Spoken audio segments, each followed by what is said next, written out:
انا من الاول الصراحه اول ما سمعت البلان والفيجن بتاعت الشركه اتاكدت ان الشركه بروميسنج جدا وهتكبر في وقت صغير، بدليل ان احنا في اقل من 3 شهور معانا دلوقتي حاليا بنتكلم في 5 اراضي ولسه في بوتنشال ناخد اراضي جديده.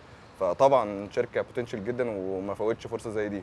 بلس ان انا مجرب فرونت لاين قبل كده، فانا عارف فرونت لاين مش بالظبط. هتخش في حاجه مش هتبقى بروميسنج يعني. انا اللي شجعني صراحه على اسبكت مسري وعسال، يعني انا اعرفهم من قبل كده في الشغل. فالفكره انه اول ما سمعت فكره الفيجن بتاعت اسبكت، وانه في مصر وبره مصر، واكسبانشن بتاع الاراضي بتاع المشاريع زي ما فادي كان لسه بيقول، فالموضوع بالنسبه لي كان اوبورتيونيتي حلو جدا ان انا اجرب ابيع جوه وبره.